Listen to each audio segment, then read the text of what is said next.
El consultorio estaba en penumbra aquella tarde de marzo.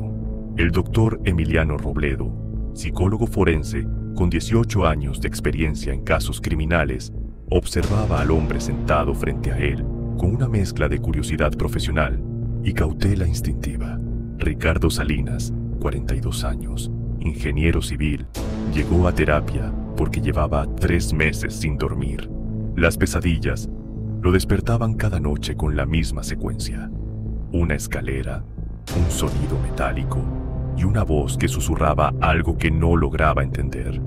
Pero lo que Ricardo no sabía es que esas pesadillas no eran sueños, eran fragmentos de una memoria reprimida durante 10 años.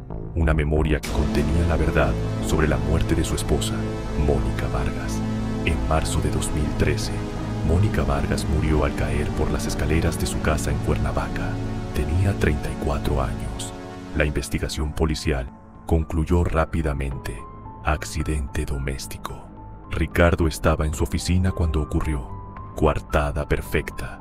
Caso cerrado. Durante una década, Ricardo vivió con esa versión.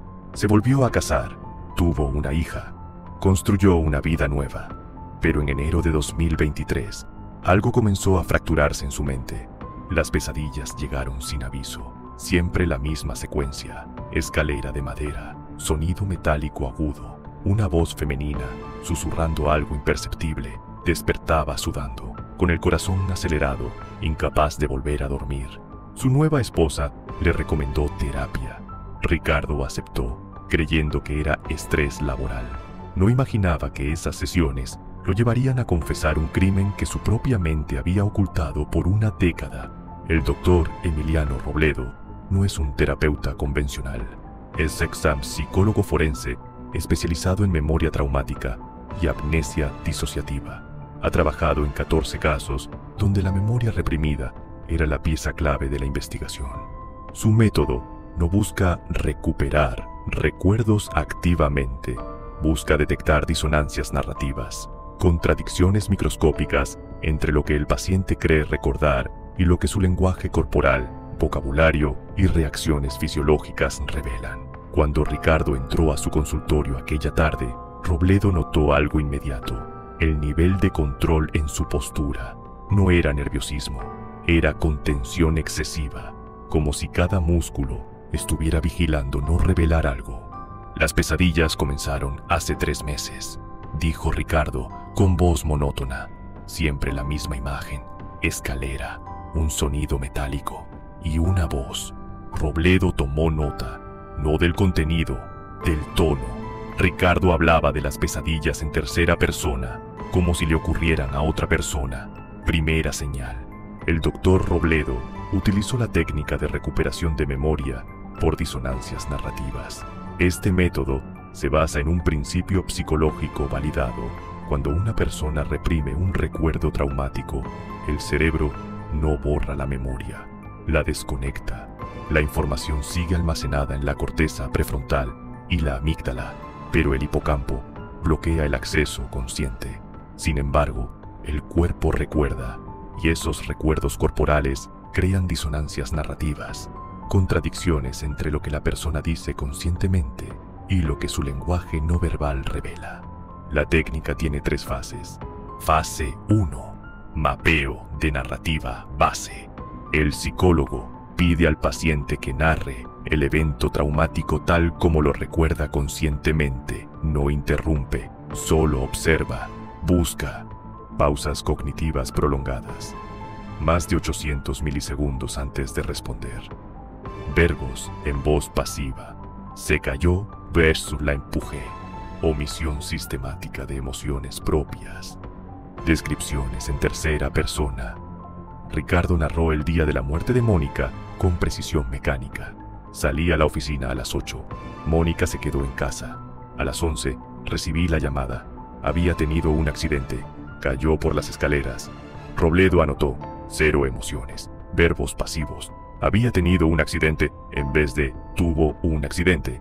Como si el evento le hubiera ocurrido a Mónica de forma autónoma, sin que nadie estuviera presente. El psicólogo hace preguntas que obligan al paciente a llenar vacíos narrativos. Si el recuerdo es genuino, La persona puede detallar contexto sensorial, olores, temperaturas, sonidos ambientales. Si el recuerdo está reprimido, emergen contradicciones. Robledo preguntó: ¿qué viste cuando llegaste a la casa después de la llamada? Ricardo respondió de inmediato: la vi al pie de las escaleras.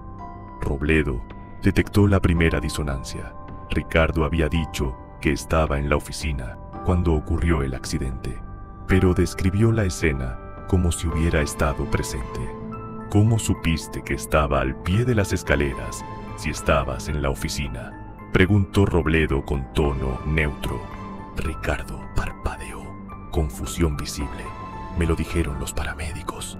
Los paramédicos describieron la posición exacta del cuerpo. Silencio. Ricardo no respondió. Su respiración se aceleró. Primera grieta en la narrativa reprimida. El doctor Robledo pidió a Ricardo que cerrara los ojos y describiera la pesadilla recurrente, pero agregando detalles sensoriales. No me digas qué ves. Dime qué sientes. Temperatura, texturas, olores. Ricardo cerró los ojos. Su respiración se volvió irregular. Siento frío en las manos, como metal frío. ¿Qué estás tocando? Pausa larga. 8 segundos. Un tubo. ¿Qué tipo de tubo? Silencio. 10 segundos. Las manos de Ricardo comenzaron a temblar. Un tubo de acero, como los que uso en obra. Robledo no dijo nada. Esperó. La memoria corporal estaba activándose. El hipocampo comenzaba a liberar el bloqueo. Escucho pasos. Mónica baja las escaleras. Lleva su bolsa. Va a salir. Primera vez que Ricardo usaba un verbo activo. Baja en vez de bajó. Presente en vez de pasado. Señal crítica. Estaba reviviendo el momento, no recordándolo. ¿Qué haces tú? Pausa. 15 segundos. Estoy esperando. ¿Dónde?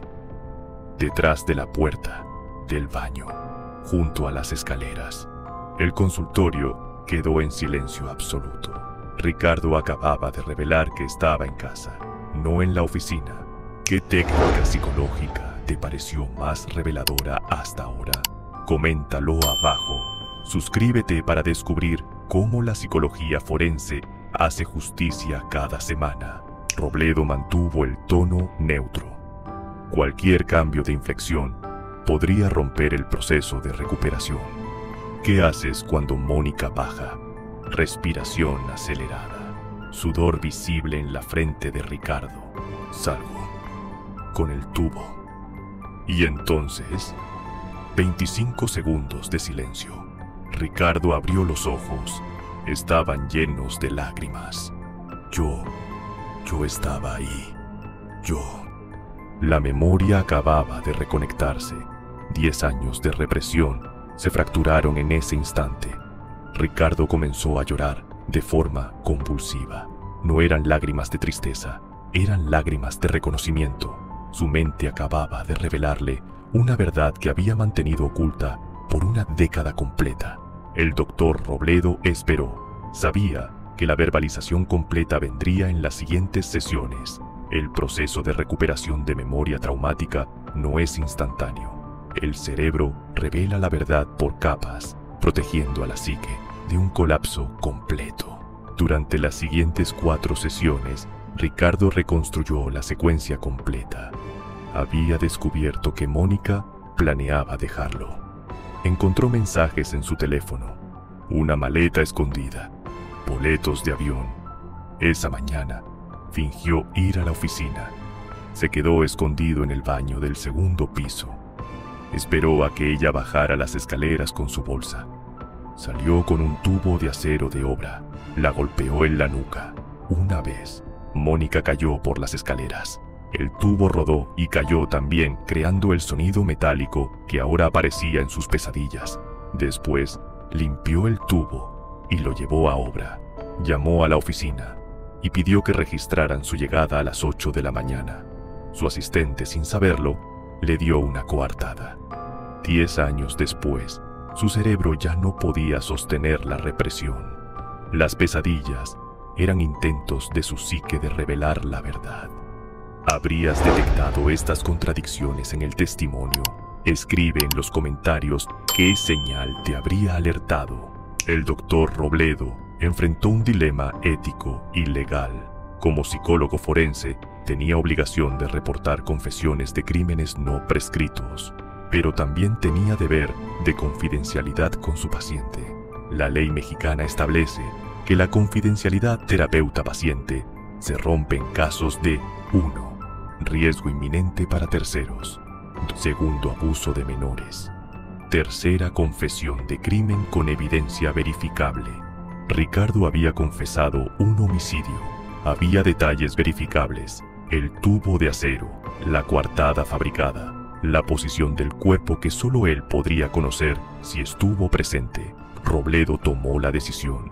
Contactó a la Fiscalía de Morelos. Les informó que un paciente había recuperado memoria de participación en la muerte de Mónica Vargas en 2013. La Fiscalía reabrió el caso. Entrevistaron a Ricardo bajo advertencia de sus derechos. Con asesoría legal, Ricardo confesó voluntariamente.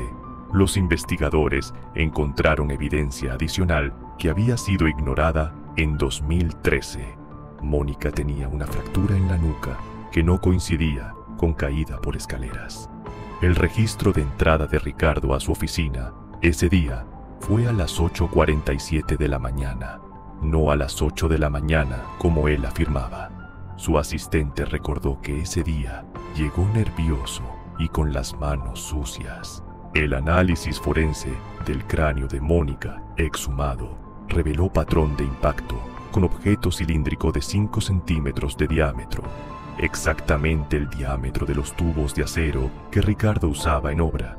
La defensa intentó argumentar que la recuperación de memoria era poco confiable, pero el doctor Robledo presentó evidencia científica. Las disonancias narrativas detectadas eran consistentes con represión traumática, no con falsos recuerdos. Además, la memoria recuperada de Ricardo incluía detalles que solo el perpetrador podría conocer: la posición exacta del cuerpo, el sonido específico del tubo al caer, la frase que Mónica dijo segundos antes: ¿qué haces aquí? El juez aceptó la confesión como válida. Ricardo Salinas fue condenado por homicidio calificado con ventaja. La familia de Mónica, que durante 10 años creyó en la versión del accidente, finalmente tuvo respuestas y justicia. Ricardo Salinas fue sentenciado a 22 años de prisión. Durante el juicio, mostró signos de disociación. Hablaba de esa persona que cometió el crimen como si no fuera él. El doctor Robledo explicó al jurado que Ricardo había desarrollado amnesia disociativa post-traumática. Su cerebro había reprimido el recuerdo del homicidio porque era incompatible con su autoimagen de esposo bueno y padre responsable. Durante 10 años, Ricardo vivió genuinamente creyendo que Mónica había muerto en un accidente. Su cerebro construyó una narrativa alternativa coherente, pero el cuerpo nunca olvidó. Las pesadillas que comenzaron en 2023 fueron el resultado de un evento desencadenante. Ricardo tuvo una hija cuando la niña cumplió 3 años, la edad que su primera hija tenía cuando Mónica murió. Su cerebro comenzó a hacer conexiones inconscientes. Ver a su hija en las escaleras de casa activaba la memoria reprimida. El cerebro intentaba advertirle: recuerda lo que pasó en unas escaleras hace 10 años. El análisis del doctor Robledo fue clave para que la familia de Mónica entendiera que Ricardo no era un psicópata frío. Era un hombre que cometió un crimen pasional y cuya psique no pudo procesar la culpa, así que la ocultó. Esto no lo absuelve legalmente, pero explica psicológicamente cómo una persona puede vivir 10 años sin recordar conscientemente haber cometido un homicidio.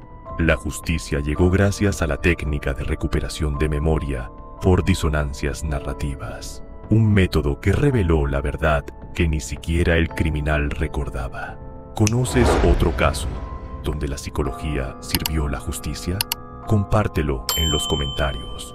Suscríbete para más análisis que revelan cómo la mente humana expone la verdad. La mente humana tiene mecanismos de defensa extraordinarios. Puede ocultar verdades insoportables para proteger nuestra estabilidad psicológica, pero el cuerpo nunca miente completamente. Las disonancias narrativas son grietas en la represión, contradicciones microscópicas entre lo que creemos recordar y lo que realmente ocurrió. El doctor Emiliano Robledo no recuperó la memoria de Ricardo Salinas, solo le mostró las contradicciones que su propio cerebro estaba revelando. La verdad siempre está ahí, a veces enterrada bajo capas de olvido autoimpuesto. Pero un psicólogo forense entrenado puede leer las grietas. Y cuando las grietas hablan, la justicia escucha.